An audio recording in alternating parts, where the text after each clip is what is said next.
Et puis aussi cette loi dite philippine qui est portée par Charles Rodwell. Louis de Ragnel explique, et nous, elle est en ce moment à l'Assemblée nationale. Il va prendre la parole dans quelques instants. Le député Ensemble pour la République, on l'écoutera le début de son discours. En quoi elle consiste, cette loi ? Aujourd'hui, quand un étranger en situation irrégulière est placé dans un centre de rétention administratif parce qu'il fait l'objet d'une OQTF, une obligation de quitter le territoire français, la France peut le garder jusqu'à 90 jours maximum.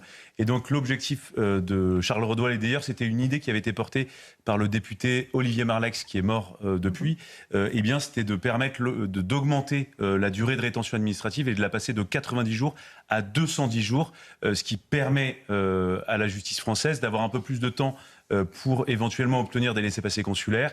Et puis ça permet aussi d'avoir de manière contrainte un étranger en situation irrégulière pendant tout ce temps où il est dans un centre de rétention administrative, eh bien il ne peut pas par définition commettre des crimes et délits. Voilà. Alors donc en soi c'est une bonne chose, mais il y a quand même un certain nombre de réserves. C'est-à-dire que seront éligibles à cette disposition qui est prévue par Charles Rodwell que des personnes qui ont été condamnées à 5 ans de prison. Donc il faut quand même, c'est-à-dire que c'est des gens qui ont un bon CV judiciaire.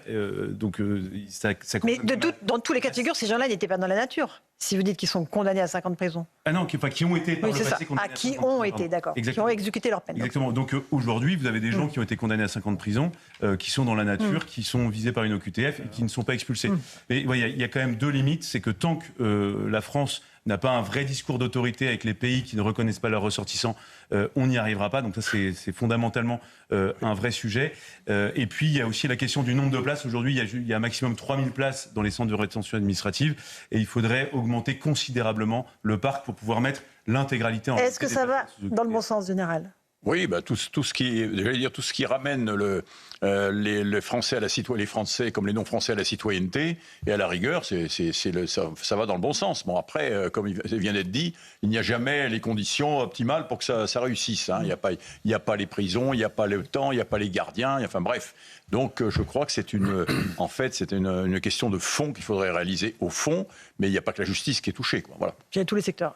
Eric. Non, je trouve qu'on tourne autour du pot de notre impuissance à expulser les OQTF. Pardonnez-moi. Alors on dit ça va dans le bon sens. Pourquoi on tourne autour du pot ? Mais retenir quelqu'un 210 jours au lieu de 90 jours, est-ce que quelqu'un ici sur ce plateau peut dire que ça aurait empêché l'assassinat de cette jeune Philippine qui sortait de l'université de Dauphine pour se rendre chez elle à Montigny ? Ce jour-là, oui. Eh ben on n'en sait rien. Si, ce jour-là, on n'en sait rien. Il se serait retrouvé dans la nature 210 jours après. Voilà. Si, on sait pourquoi. Parce que son laissez-passer consulaire est arrivé 2 jours après sa remise en liberté. Donc si le laissez-passer consulaire était arrivé et qu'on pouvait le garder 210 jours, Philippine est vivante. Donc dans le cas de Philippine, oui, ça aurait pu l'empêcher. C'est un cas très particulier. Pour le reste, en fait, on masque notre impuissance. On va écouter, s'il vous plaît, Charles Rodwell qui s'exprime à l'Assemblée nationale. On écoute le député. Je rappelle, chers collègues, que sur les 12 articles de cette proposition de loi, il y en a 9 qui concernent et les citoyens étrangers et les citoyens français. En revanche, c'est bien vous qui avez parlé pendant le débat de textes de déportation. C'est bien vous qui avez parlé pendant le débat de camps de concentration. C'est bien vous qui, pendant le débat, avez expliqué que parce que j'avais un acte de naissance étranger, je ne pouvais pas être a priori considéré comme un Français. Si racisme et amalgame il y avait, il ne se trouve clairement pas de notre côté. Deuxième point que je voulais faire, l'état de droit. Chaque disposition de ce texte a fait l'objet non pas d'un, mais de 2 avis du Conseil d'État. Chaque recommandation du Conseil d'État a été suivie, tout simplement parce que la conviction qui est la nôtre, c'est que jamais l'état de droit ne nous condamnera à l'impuissance et que nous pouvons parfaitement trouver l'équilibre entre la protection de nos libertés et la protection des Français, de nos familles et de nos enfants. C'est la raison pour laquelle ce texte est pleinement constitutionnel et que vous pouvez le voter. J'appelle chacun de nos collègues à adopter les 2 amendements qui viendront avant le vote final afin d'assurer 1. La rédaction et 2. La pleine constitutionnalité de ce texte. Enfin, dernier mot, chers collègues. Pour nos amis socialistes, dans nos débats, motion après motion, amendement après amendement, pas une fois ne vous êtes-vous dissocié de la France insoumise. Pas une fois vous n'avez condamné leurs propos inacceptables. Pas une fois n'avez-vous envisagé de soutenir des mesures parfaitement républicaines, y compris celles qui étaient portées il y a 10 ans par la présidence socialiste de François Hollande. Vous avez fait le choix entre la République et Mélenchon, la soumission à Mélenchon. Nous n'avons aucune leçon à recevoir de votre part et nous vous pouvons pleinement soutenir ce texte en affirmant aux Français que d'autres forces républicaines font le choix du juste équilibre entre la protection des Français et la protection de nos libertés publiques. Merci. Dans son propos évidemment introductif, Éric Nolot, très politique évidemment, Charles Redouel. Non, mais moi je suis un peu consterné qu'il faille une telle débauche d'efforts pour une mesure assez modeste. Bon, première chose. Et deuxièmement, c'est pas du tout à la hauteur de la situation.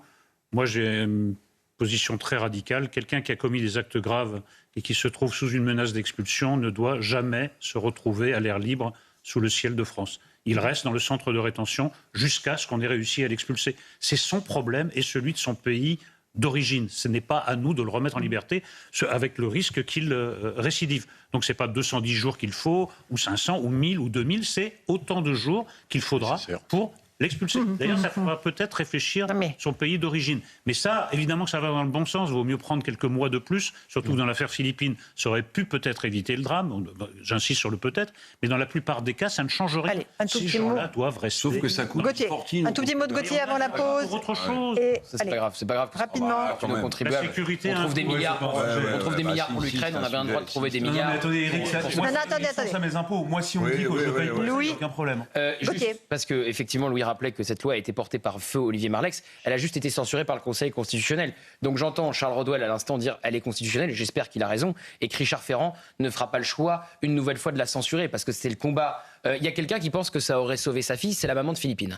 La maman de Philippine, elle était favorable à cette loi. Elle était tellement favorable à cette loi qu'elle a pris 5 lices pour aller fleurir la tombe de sa fille au moment où la première loi avait été adoptée pour lui dire ma chère Philippine, c'est les 5 vies que tu as sauvées grâce à la rédaction de cette loi. Et au cœur de l'été dernier, elle apprend que cette loi est censurée par le Conseil constitutionnel. Je me demande toujours comment ils se regardent dans le miroir quand ils savent la manière dont ils ont fait ce qu'ils ont fait à cette mère qui s'est écroulée en apprenant la nouvelle. Elle l'avait raconté sur notre antenne. Donc on espère que cette loi effectivement pourra aboutir. Elle ne sera pas censurée. On va suivre le vote. On fait une petite pause sur CNews Europe 1 et on reviendra pour vous parler de ce vote. L'émotion ne retombe pas après la mort de Liana. On va y venir dans un instant. Je vous précise que la proposition de loi de Charles Redouel a été adoptée il y a quelques instants par l'hémicycle, l'Assemblée nationale. Il sera avec nous en direct dans quelques instants. Mais je voulais vous faire entendre ces gens qui manifestent désormais tous les lundis soirs devant le ministère de la Justice pour demander que l'on protège mieux nos enfants. Je me tournerai vers vous, Général. Est-ce qu'on a perdu le sens de la protection des plus faibles d'entre nous? On va d'abord écouter les réactions des manifestantes. La plupart, ce sont des femmes. Et puis, je vous passe la parole. Je ne comprends pas ce qui se passe dans ce pays où effectivement des enfants peuvent témoigner de violences physiques, sexuelles qu'ils subissent et qu'à aucun moment des procédures soient mises en place pour vérifier leurs dires. Je ne m'imaginais pas vivre dans ce monde-là. Ce que révèle cette histoire de Liana, c'est juste, ça soulève le voile sur un monde de pédocriminels en liberté pendant que la justice s'en fiche, pendant que les gendarmes regardent ailleurs, pendant que les politiques encore plus. Donc c'est à se demander s'ils ne sont pas tous complices, quoi. Est-ce que, bon, ça c'est vraiment ce que disent ces femmes, elles en ont gros sur le cœur. On a oublié comment il faut protéger les enfants, Général de Richaud. Alors si vous voulez, moi quand je vois tout ça, je dis, je ne suis pas, très honnêtement, je ne suis pas étonné. Hein. Ah oui? Bah oui. Pourquoi? Ça fait 40 ans au moins 30 ans que l'on dit il se passe des choses, que la justice, ce qui a été dit par cette femme à l'instant en disant la justice ne fait rien, on n'a rien fait, la gendarmerie, etc. Il se passe des choses et on n'a rien fait. Alors on n'a rien fait pourquoi? On n'a rien fait pourquoi? Parce qu'on n'est pas capable, la France, nos institutions ne sont pas capables de se remettre en cause, de refaire, j'allais dire, de réaménager le dispositif pour faire en sorte de répondre aux attentes des citoyens. Alors que ce soit l'attente, bien sûr, pour les jeunes enfants, avec la justice, ce que je comprends tout à fait, je suis proprement scandalisé comme ces mères de famille. On a l'école, regardez l'école où on en est aujourd'hui, on n'est même pas capable d'apprendre à nos jeunes enfants l'orthographe, l'histoire encore moins. Voilà, donc tout est à refaire, tout est à revoir, mais on n'a jamais voulu le faire. Alors aujourd'hui, qu'est-ce qui se passe? Eh bien, c'est un sauf qui peut, avec des mesures, ce que j'appelle moi des mesurettes, donc on va essayer de combler les trous un peu partout, mais la politique de fond, on ne la voit pas. Mais qu'est-ce qui n'existe plus? La structure familiale, la structure éducative, la structure de la nation, tout simplement? Il y a plusieurs choses. Moi, je vois, si vous voulez, dans l'ouvrage que j'ai réécrit il y a quelque temps, là. Comment refaire nation? Comment refaire nation? C'est-à-dire, cette jeunesse, notre jeunesse aujourd'hui, elle se cherche. Elle se cherche. Donc, elle se cherche. Et comment fait-on pour faire en sorte que cette jeunesse, qui est la jeunesse de France de demain, ne soit pas scindée en plusieurs communautés? Je veux dire, c'est déjà le cas, général. Bien sûr. Pardon, c'est déjà le cas. Mais c'est déjà le cas. Mais oui, on peut faire quelque chose, parce que à force de dire on fait pas, on n'a pas le temps, on n'a pas les moyens, on n'a pas ceci, on n'a pas cela, on ne fait rien. Donc de toute façon, on ne fera rien. C'est à partir du moment où vous avez des gens qui ne veulent rien faire. Si vous avez des gens et des chefs, moi je parle des chefs, des gens qui prennent leurs responsabilités. J'en ai vu ces temps-ci, et moi j'en connais qui veulent prendre leurs responsabilités. Mais quand vous êtes empêché et que vous avez des dirigeants qui sont des pattes de guimauve, il est évident que vous ne ferez rien. Et donc il faut des chefs qui soient en mesure de diriger, d'avoir la volonté de dire ce qu'il faut faire et de faire. Arrêtez de parler et faites. Alors je sais que c'est... Oui. Alors Éric Nolot. Une chose, mais comment vous faites face à des gamins qu'on a éduqués dans la haine de la France? Alors, c'est dans la haine de toutes oui, nos valeurs. Oui, mais la haine de tout. Mais ça on me l'a dit l'autre jour. Mais moi j'ai une solution. Mais après c'est ma solution. Je veux dire, on a l'éducation nationale. Que fait l'éducation nationale? Bon voilà. Moi dans les jeunes que j'ai eus, j'en ai fait quand même, j'en ai côtoyé quand même 2000. C'était ceux-là. Vous m'avez dit, c'était ceux-là. Il y a la haine de la France. Eh bien, en quelques semaines, en quelques mois, il revenait dans le giron de la France, il dit tu as raison mon général, tu as raison parce que tu nous as guidés.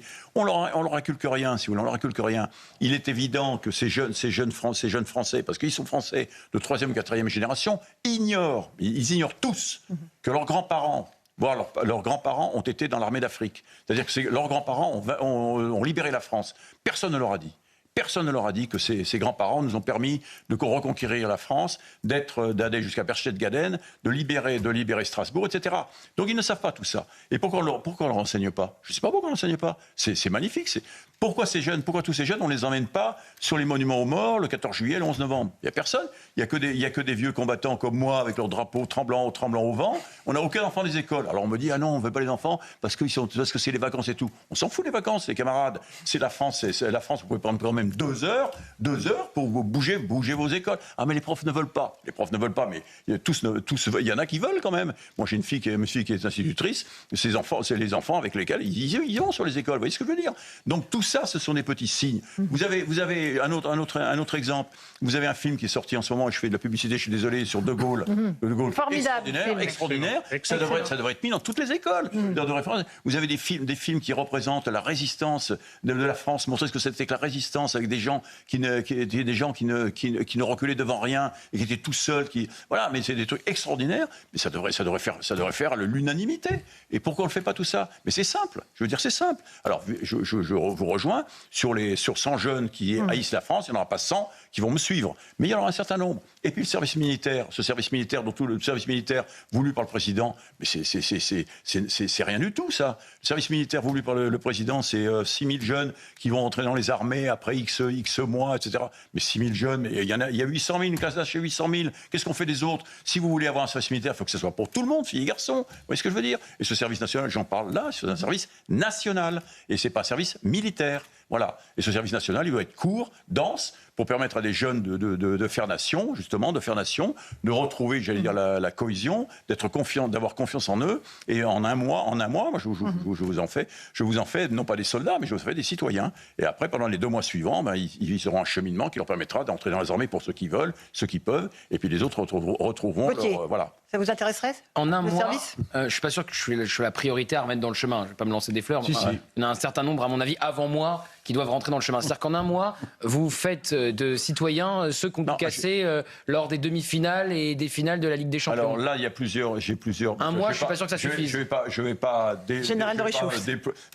rentrer dans le détail de ce que j'ai écrit parce que j'ai plusieurs facettes, bien évidemment, sur ceux qui ont cassé les 1000 jeunes l'an dernier. Vous savez, vous m'aviez interrogé l'an dernier, il y a 1000 jeunes qui ont cassé 1000 mineurs qui avaient cassé. On a dit qu'est-ce qu'on en fait des 1000 mineurs?